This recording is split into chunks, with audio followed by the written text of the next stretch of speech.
Hello and welcome to my channel. If you like my content, please like and subscribe. Helps out the channel a lot. Hope you enjoy the stories. It was about 4 in the morning one Saturday. I was driving to work down the interstate. I was in the middle lane moving pretty quickly because I was already running a bit late for work that morning. So when I noticed the car in my left mirror catching me pretty quickly, I was almost alarmed. I had to be already going like 75 to 80, so he had to be going anywhere from 90 to 100. The car quickly caught up to me. It was a grey Honda Accord Coupe. I took a look into the car, curious to see who was behind the wheel. Even though it was still dark out, I could see the driver looking back at me as he passed. Then I noticed someone in the back seat too. It was a young woman who appeared to be banging on the back window. Initially, I didn't understand. I assumed it was a girl messing with me or whatever. It's usually not a person's first instinct to assume something sinister is going on, but when I saw the driver apparently push her down under the window and the car swerve at the same time, then I knew something was wrong. That woman was trying to get someone's attention and call for help. I started to speed up a little bit and got behind them so I could keep up. I could see the driver continuously reach into the back of the car with a swinging motion. He looked to be hitting her. I could see her arms flailing in the back of the car. I was in complete shock. I was actually witnessing a kidnapping right in front of me. As I was behind them, matching their speed of about 95 miles per hour, I took out my phone and called 911. As I was on the phone, the car in front of me, the brake lights lit up, and he started to slow down to a gradual stop. He definitely noticed that I saw what was going on and thought that I was following him as such, as I wanted to save the woman's life. I didn't know if the driver was armed with a gun or not, so I pulled around him and floored it. I wanted to keep behind him though, so I pulled off at the next exit, but didn't go entirely up the exit ramp. I waited for the car to pass by down the highway. Then I drove over the grass and back onto the highway and began to floor it to catch up to the car. All while still talking to 911, telling them where we were and what kind of car they were in and how fast we were going. I was easily going 90 again to catch up to them.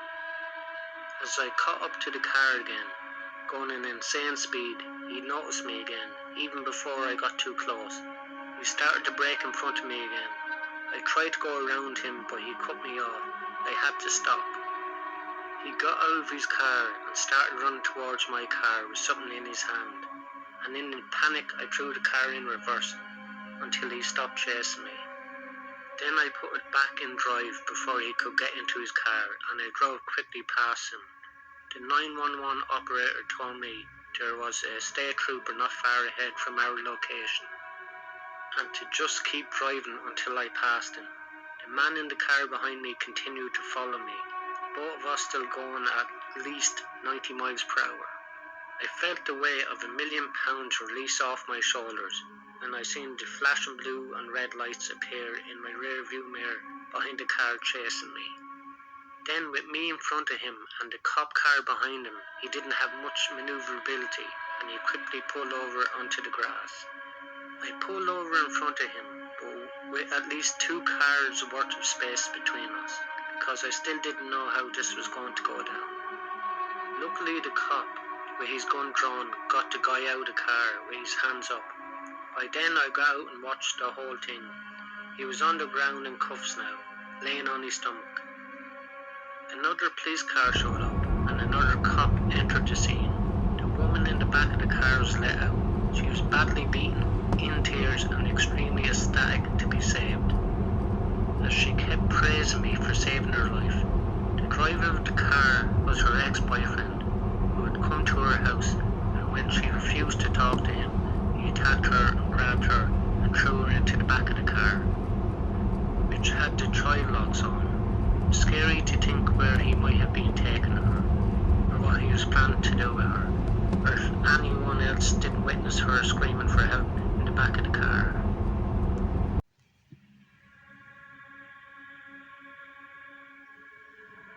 It was was a Tuesday night in March. I was driving back from a friend's house in the city, a trek that would take me about an hour in decent weather, but it was deep fog had set in.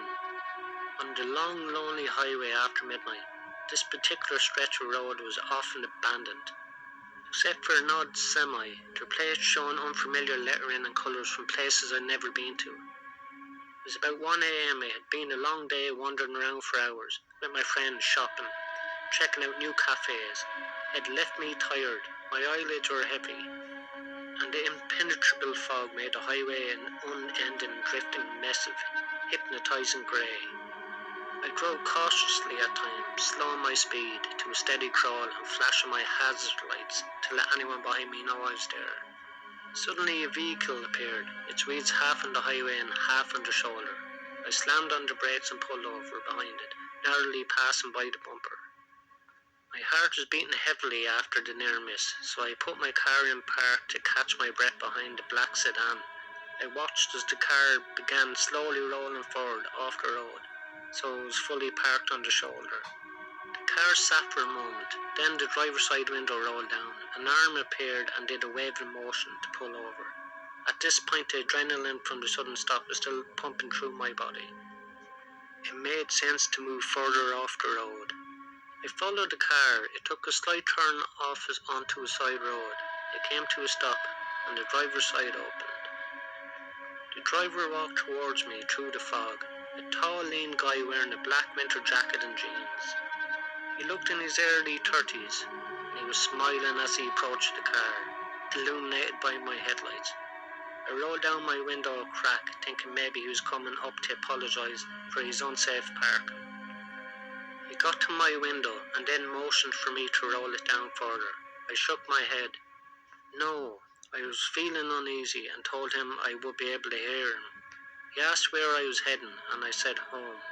He said the fog wasn't supposed to let up anytime soon and that it wasn't safe to drive in it.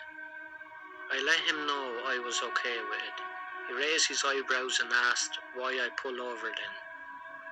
I didn't want to start anything with this man, so I lied and said I had gotten a phone call and needed to pull over to answer it. He smirked, and it felt like he could tell that I was lying. He said he lived with his wife and son just down the road, about 5 minutes, if I wanted to wait it out.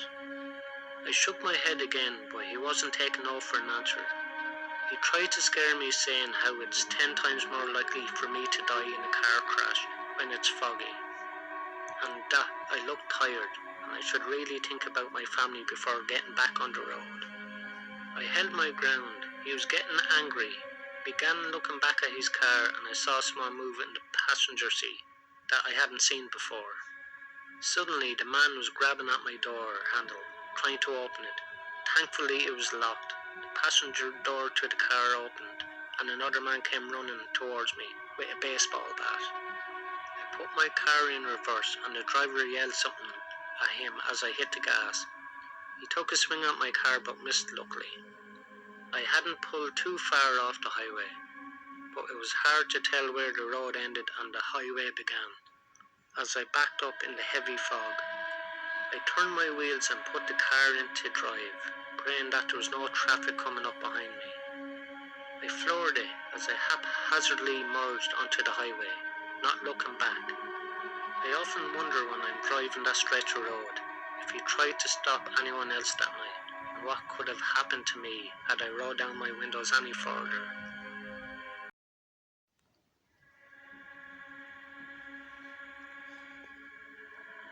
I was driving home from work one night, taking my usual route home. I got out at midnight, so it was probably 12:15 at this point. My town is pretty quiet and boring, a lot of woods everywhere, and not a lot of people or houses. I was on this road not far from my house, with a cornfield on one side and a patch of woods on the other. It was midsummer and like 75 degrees, so I had my convertible top down. I was cruising down the street going like 50 when I heard a loud blood-curdling woman screaming. It came from one side of the road, but I couldn't tell which one. I brought the car to a quick halt by slamming on the brakes and listening. There was a woman's cry from the left side in the woods. She's crying for help. I got out of my car and grabbed the baton from the back seat. I walked towards the woods and called back, "Who's out there?" And the woman immediately called back, saying, "Please help me." I began to run into the woods, swiping all the twigs and brushes out of my way. I yelled out to the woman to keep screaming so I could find her. About every 10 seconds or so, she would scream, "Help." I approached in that direction, running, screamed back, but pretty soon I started to realise no matter how far into the woods I went, the woman's yells didn't seem to get any closer or louder. If anything, they were always the same distance, even though I was booking it straight in the direction of the screams. I screamed out, "Tell me where you are," and about 5 seconds later the woman once again screamed out, "Help." I stopped in my tracks now. I didn't like this. I started to feel like I was walking into some kind of trap. I turned around and started running back in the direction where I came from. I ran until I could see the flashing headlights of my car on the side of the road beyond the trees. The whole way back I still heard the woman's screams, but they were still the same distance no matter how much closer I got to my car. It was like she was following me back. I felt like I was being stalked. I got to my car and just drove out of there completely freaked out. I called 911 to report it to the authorities in case they want to investigate it. I wasn't sticking around there, though I was tired. After telling a few friends and family about the strange encounter, I was ready to move on with my life. But a week later, I saw something on the news that made me sick to my stomach. The dead body of a 30-year-old woman was found in the woods by a man hiking with his dog. Oddly, there was no signs of foul play in that location that the body was found in. The body that was reported to have been found was in the same general area where I heard the screams. While that patch of woods is very big, I can't help but feel that would be a huge coincidence.